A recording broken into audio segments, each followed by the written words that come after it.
आप सुन रहे हैं 92.7 बिग एफएम पर once upon a time in Bollywood. 92.7 big FM पर मैं हूं सिद्धार्थ, मेरे साथ जानी मानी फिल्म क्रिटिक और ऑथर भावना सोमाया। और हर संडे की तरह इस संडे भी हम लेकर आए हैं एक बहुत ही खास शो जिसका नाम है once upon a time in Bollywood. खास फिल्मी हस्ती की बात होती है और अगर उस फिल्मी हस्ती की बर्थ एनिवर्सरी आस पास हो तब तो उनकी बात करना लाजमी है।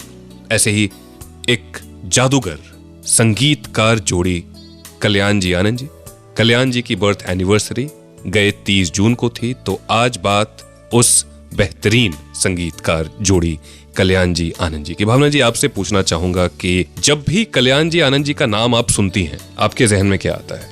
सबसे पहले तो एक बहुत ही बड़ा कलाकार, बाद में गुरु, क्योंकि उन्होंने बहुत सारी हमारी आज की जो सिंगर्स है, जो नई पीढ़ी के गायक गायिकाएं हैं, उनको ग्रूम किया है, अपने घर पे रखा है। उसके बाद Kalyan ji Anand ji were the first to start little wonders. Correct. उसके बाद आजकल ये जूनियर आइडल और सब कुछ कितने सारे आदित्य नारायण, जो उदित नारायण के बेटे हैं, आजकल होस्ट करते हैं शोज, वो उन्हीं के गुरुकुल से निकले हैं। उसके अलावा मेरे जहन में आता है बहुत ही जेनरस और ह्यूमरस इंसान। उनके जो जोक्स होते थे, उनके जो जैसे एक शायरों की महफिल होती है, उसी तरह से उनके जोक सुनाने की एक महफिल होती थी। और खास तौर पे वो जैसे बड़े लोग होते हैं वो अपनी वाइफ को लेकर ही ज्यादा जोक्स सुनाते हैं, तो वो सारे जोक्स जो है अपनी वाइफ को विक्टिमाइज करते थे। तो कई बार जो उनकी पत्नी थी वो कहती थी कि मैं आपके साथ आऊंगी नहीं आपकी इन महफिलों में, आप मुझे वादा करो कि आप मेरे पर जोक्स नहीं कहोगे। वो कच्छ के थे, कच्ची बोलते थे और खाने के बड़े शौकीन थे। उनके घर में आप कभी भी जाओ तो आपको बहुत सारी अलग अलग प्रकार की खाने की चीजें वो देते थे। और उनका घर जो है वो अमिताभ बच्चन, रेखा और बहुत सारे एक्टर्स जब कभी टाउन में शूटिंग करते थे तो कल्याण जी भाई के घर पे जाके अड्डा जमा देते थे। मनमोहन देसाई की फिल्म में उन लोग ने बहुत सारी साथ में भी की है। फिर वहां से वो लोग फरमाइश करते थे कि आज पानी पूरी खानी है और महफिल चलती है। और ये महफिलें रात भर चला करती थी। संगीत का वातावरण होता था, छोटी छोटी ये लड़कियां गाती थी। और विजू जो उनके बेटे हैं वो कहते थे कि हमको उस वक्त एहसास नहीं था कि इतने बड़े हैं हमारे पिताजी और हमारे चाचा जी, या हमारे घर का वातावरण इतना स्पेशल है। वातावरण तो स्पेशल था ही, संगीत खास तौर पे, क्योंकि भावना जी मेरा ऐसा मानना है कि साउंड को चेंज करने में कल्याण जी आनंद जी का बहुत बड़ा योगदान रहा है। जो 60s में साउंड था और जो 70s में उन्होंने अलग साउंड के साथ एक्सपेरिमेंट करना शुरू किया।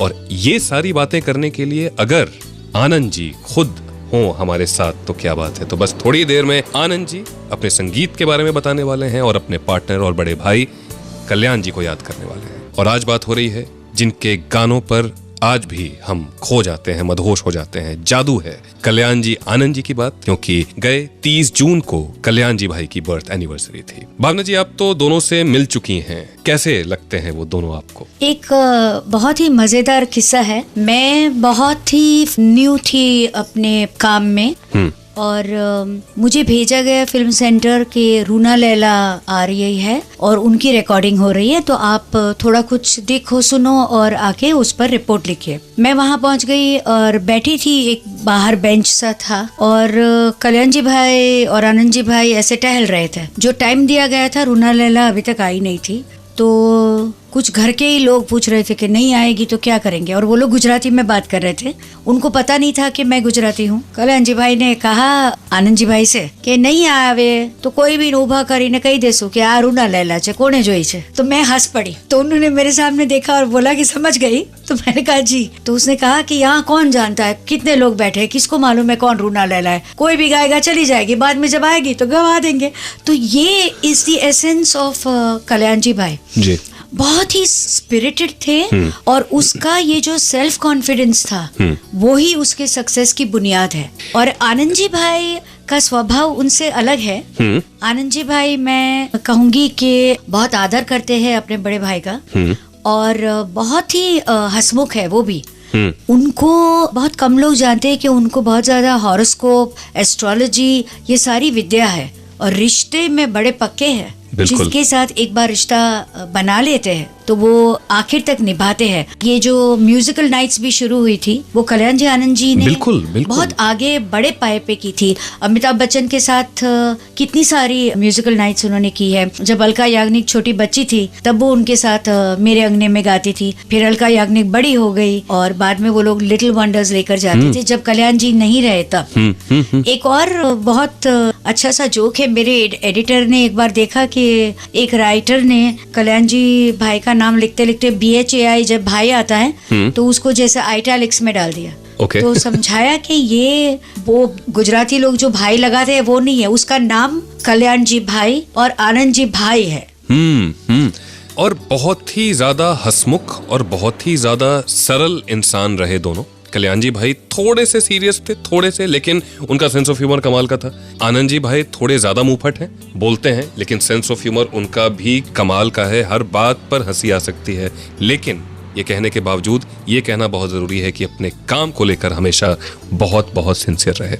हर संडे की तरह इस संडे भी एक बहुत ही खास पर्सनालिटी की बात हो रही है। मजे की बात यह है कि आज एक नहीं 2 पर्सनालिटीज की बात हो रही है, क्योंकि दोनों को अलग करके देखा ही नहीं जा सकता, सोचा भी नहीं जा सकता। कल्याण जी और आनंद जी। कल्याण जी भाई की बर्थ एनिवर्सरी थी 30 जून को, तो उनके बारे में बात करना तो लाजमी है। भावना जी, ये पूछूंगा कि क्योंकि आप भी गुजरात से हैं, जिस रीजन से कल्याण जी और आनंद जी भाई बिलोंग करते हैं, उनके संगीत में कितना रस आपको गुजरात का दिखाई देता है या सुनाई पड़ता है? बहुत ही ज्यादा। और मैंने सुना है कि उनके ग्रेट ग्रैंड पेरेंट्स मतलब ग्रैंडफादर फोक म्यूजिशियन थे। और दोनों भाई सुनते थे उनको और उनसे सीखे भी हैं। जैसे हम आज संजय लीला बंसाली की बात करते हैं और ढोली तारो और उसमें सारा जो गुजरात का फ्लेवर और राग देखते हैं, मगर इसकी शुरुआत की थी कल्याण जी भाई और आनंद जी भाई ने जी। सरस्वती चंद्र में पहली बार हमने हिंदी स्क्रीन पे गरबा देखा और वो जो गरबा का ताल और बीट है, गाना भले ही अम्बा माता के बारे में ना हो, वो सुनाती है अपने। मैं चाहूंगा थोड़ा गुनगुनाएं आप। इतनी बुरी आवाज है नहीं आप। तो भूल चली बाबुल का देश, पिया का घर प्यारा लगे। क्या बात है। तो भावना जी, मौका भी है, दस्तूर भी है, और इससे अच्छी बात और क्या होगी। आनंद जी भाई हमारे साथ हो 92.7 बिग एफएम पर। आनंद जी भाई का बहुत बहुत स्वागत, खास तौर पर आने के लिए 92.7 बिग एफएम पर। और एक सवाल जो रह कर दिल में उठता है, ऐसा भी कुछ था जैसे कई बार कहते हैं कि हाँ, जैसे शंकर जी किशन जी थे, कहा जाता है कि कुछ धुनें उन्होंने बनाई, कुछ धुनों उन्होंने, वो तो होता ही है। तो होता है। आप में दोनों में नहीं, एक भी होता था ना कि एक धुन बनाने में ज्यादा स्ट्रांग है, एक ऑर्केस्ट्रेशन में ज्यादा स्ट्रांग है, ऐसा कुछ? ऐसा क्या होता है कि दोनों कंपोज तो करेंगे जी, समझे ना जी। अब उसमें एक स्टाइल होता है जी। जैसे क्लासिकल का इस तरह का म्यूजिक है तो भाई साहब उसमें ज़्यादा हम बोले करो करो करो। हाँ, वो उधर मॉडर्न कुछ आए तो हम बोलेंगे हम करते भैया, या कुछ रोमांटिक है, तिकड़म में गाना है। लेकिन फिर भी क्या होता है कि प्रोड्यूसर के पास जब जाएंगे तो दोनों तो बनाएंगे जी, दोनों की खुली होती है, दोनों बनाएंगे तो सुनाएंगे। तो डायरेक्टर जिसको पसंद करेगा भाई, ये बोलेगा मेरा गाना मुझे पसंद है, ये गाना पसंद है, तभी वो मेरा बोलेगा, उनका बोलेगा पसंद है, तो बोले ठीक है उसको करो।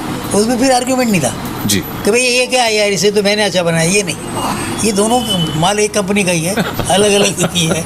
अब फिर दूसरा विल सपोर्ट। अमिताभ बच्चन साहब से गवाने का कब सोचा था आपने? वो पहले से उनको गाने का शौक था।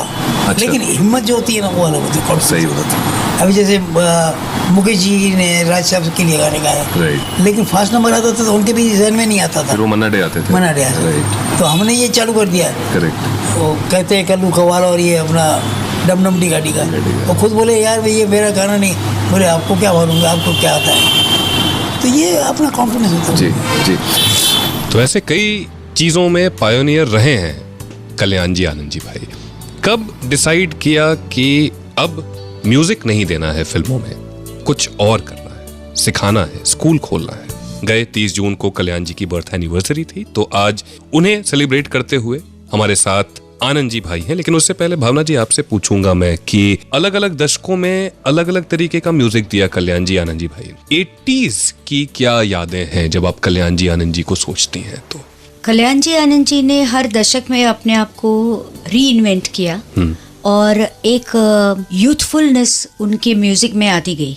और ये बहुत अजीब सी बात होती है। इन्फ्लुएंस भी आती गई। धीरे धीरे उनके बड़े बेटे विजू शाह भी उनके साथ शामिल हो रहे थे। उनके भाई बाबला भी थे। अगर मैं याद करूँ तो जांबाज, कुर्बानी, और कुर्बानी ने तो ऐसी धूम मचाई थी कि उन दिनों में अगर हम बैंड स्टैंड और मरीन ड्राइव पे जाओ तो गाड़ीज पार्क करके सारे जो यंगस्टर्स होते थे वो बॉनेट पे बैठे हुए होते थे और वो I can imagine that. I can imagine that. 80s का दशक कई लिहाज से बहुत इंपॉर्टेंट रहा कल्याण जी आनंद जी के सफर में, म्यूजिकल सफर में, क्योंकि अब उन्होंने तय कर लिया था कि म्यूजिक बहुत हो गया। ये जब बंद किया ना हम लोगों ने म्यूजिक देना, ये जो सोचा भाई ने जी, ये किसका ख्याल था? ये कल्याण भाई डिटैचमेंट की ये जो हद है जी, नहीं तो आदमी मोह छूटता नहीं छूटता है। One fine day tell me कि भाई बैठो बैठो बैठो, क्या हो रहा है क्या नहीं, हर बोलो कि यार कितने पिक्चर हो गए, 250 तो हो गई, कुछ मज़ा है ना, मज़ा भी बहुत मज़े लिए कुछ ऐसे ये चल रहा है। तो बोले मैंने एक सोचा है कि ऐसा करें कि अभी हुए देखा, उसके बाद स्टडी करता हूँ, अभी ये ट्रेंड बनेगा, क्योंकि जब से अपने अमित जी को लेके आया उसके बाद फटम फटम चल मेलोडी चली गई, आइटम आने लगी। अब आइटम में भी एक बाप आया, दूसरा कि ओए ओए ओए ये ऐसा कुछ में भी आएगा। तो बोले इसको दुकान को बंद करते हैं, तो 15-20 पिक्चर और थी, धीरे धीरे निपटते गए। तो बोले चेंज होते रहना चाहिए, कुछ नया करते रहो। तो बोले आने वाली पीढ़ी के लिए अच्छे सिंगर मिलने चाहिए, जिसके लिए कोई स्कूल नहीं है चाहिए, इसके लिए छोटपन से उनको तैयार करना पड़ेगा। आपको गुरु की तरह भी देखा जाता है इंडस्ट्री में, आपके स्कूल से न जाने कितने नए कलाकार निकले। अभी साधना जी से बात हो रही थी, वो भी गुरु ही मानती हैं आपको। ये तो कई लोग नहीं भी मानते नहीं तो उनकी मर्जी है, लेकिन हाँ देखिए हर वक्त ये है कि किसी में कोई अच्छाई है जी, उसको बाहर लाओ। आप नहीं लाएंगे तो कोई ना कोई तो लाने वाला, और उसकी किस्मत तो छोड़ने वाली नहीं। मगर आप जरिया देते हैं, एक लिफ्ट में बिठा दिया तो जल्दी बांद्रा पहुंच जाएगा जी जी। एंड राइट हैंड हमारे वहाँ एक एडवांटेज क्या हुआ, जितनी भी लड़की यहाँ से गई ना उनको और खतरा नहीं था बाहर जाके। कौन कौन रहे आपके विद्यालय से जो निकले? देखिए पहले तो आई कमल बारोट जी, उसके बाद आई अपने अनुराधा जिसका नाम अलका था पहला, ये अलका थी पहले, वो अनुराधा हो गई। हाँ अनुराधा, ओके। फिर अलका आई, फिर साधना आई, फिर ये अपने सपना मुखर्जी आई जी जी, सपना भी आई, फिर वो अपने सोनाली वाजपेयी करेक्ट। एक दो गुजराती भी लड़की आई थी। सोनाली वाजपेयी जी को मैंने वैसे कम गाया है उन्होंने, लेकिन गाते हुए सुना है, वो बेहतरीन गाती हैं, बहुत अच्छा गाती हैं। फिर उसके बाद ये अपने आजकल की लड़कियों में कौन सी सुनिधि आई? सुनिधि यहाँ की बहुत टाइम थी जी।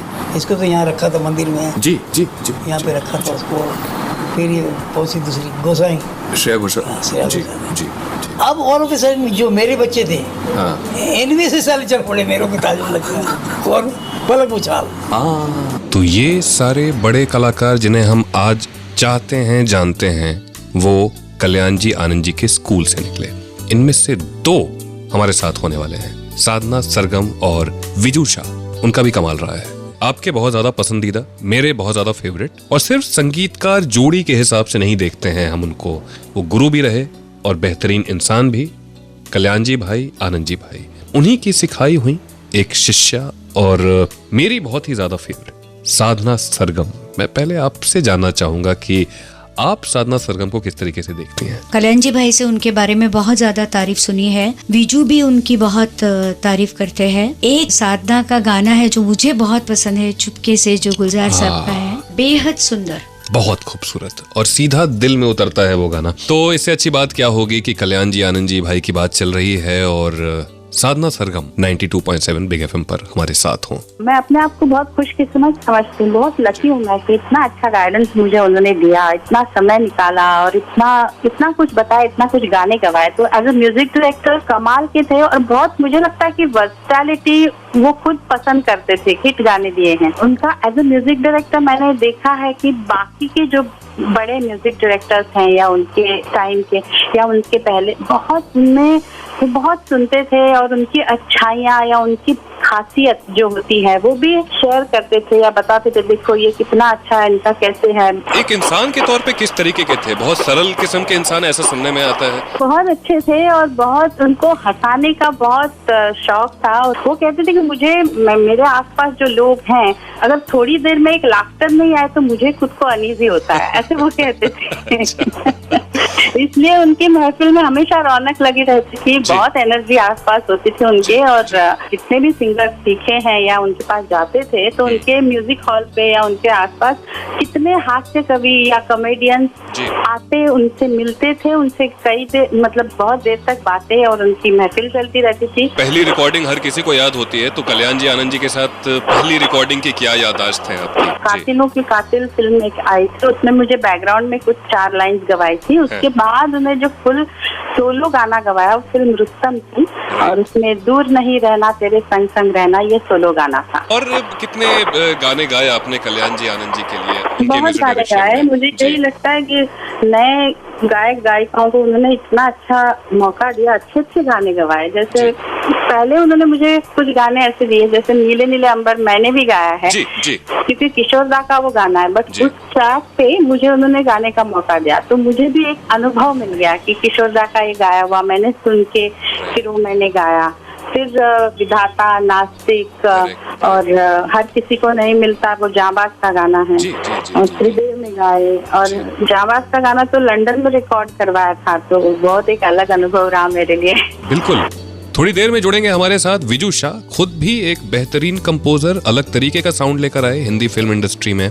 अपने पिता कल्याण जी से जुड़ी हुई क्या यादें हैं उनके पास। और इससे पहले कि मैं बात करवाऊं कल्याण जी के बेटे और खुद बहुत बेहतरीन कंपोजर विजू शाह से, मैं जानना चाहूंगा भावना जी कि विजू शाह को आपने कैसा पाया है? आप तो मिल चुकी हैं कई बार उनसे। बहुत बार मिल चुकी हूँ। विजू एक तरह से अपने पिता के आंख के तारे ही है हमेशा। कल्याण जी भाई के 5 बेटे हैं जी, और 4 बेटे अलग अलग बिजनेस में हैं, सिर्फ विजू म्यूजिक में है। विजू की जो पत्नी है सुनंदा, वो बहुत ही खूबसूरत डांसर है और शायद इसीलिए कल्याण जी भाई ने, दोनों की आर्टिस्ट है इसलिए शादी करवाई थी। विजू बहुत इंट्रोवर्टेड है, शाय है और जब तक आपको ठीक तरह से नहीं जानते हैं तो he can not go out to reach out to you. और एक बात है कि उनके पिता और चाचा की तरह उन्होंने भी अपने आप को रीइन्वेंट किया है। वो बहुत बड़े पियानिस्ट है और जितना उन्होंने संगीत अपने पिता से प्राप्त किया उतना अपनी बेटी को दिया है। तो ये तीसरी पीढ़ी में उसकी बेटी, she is a fabulous pianist. Gujarati dandiya रास जब नवरात्रि में होते हैं तब विजू शाह नाइट्स होती है हर जगह पे। तो ये जो इसकी शुरुआत विजू शाह ने की थी। तो देखते हैं कि विजू शाह आज कितना खुलते हैं हमारे साथ, खासतौर पे 92.7 बिग एफएम पर विजू शाह। एक गुरु के तौर पे, मतलब क्योंकि वो आपको सिखा भी रहे थे, कैसे थे? स्ट्रिक्ट होते थे या लीनियंट से थे? कैसे होते थे वो? डैडी वैसे स्ट्रिक्ट थे, वो काफी मुझे हमेशा रियाज के लिए काफी बोलते रहते थे कि भाई ये करना है, ये रियाज करना ही चाहिए, ये है। तो डेफिनेटली एक था उन्होंने के, और ऑफ कोर्स म्यूजिक सुनना ज्यादा, और जितने भी मुझे लगते हैं हमारे काफी गुरुओं के अंडर इन्होंने तालीम, यानी डैडी का एक ये था कि जो उन्होंने नहीं किया था वो उन्होंने सब देखा कि विजू को करना चाहिए। जैसे उनको नोटेशन नहीं पता था, नोटेशन रीडिंग या लिखना या ये करना, तो जो हैंडीकैप उन्होंने फेस किए उनके टाइम में, वो चाहते कि मैं इंडिपेंडेंट रहूं। और त्रिदेव का म्यूजिक जब इतना ज्यादा चल गया, हर किसी के जबान पर चढ़ा, तब कल्याण जी का क्या रिएक्शन था? वो ये अच्छा लगा कि काफी जो मेहनत की थी वो रंग लाई थी, बस यही था।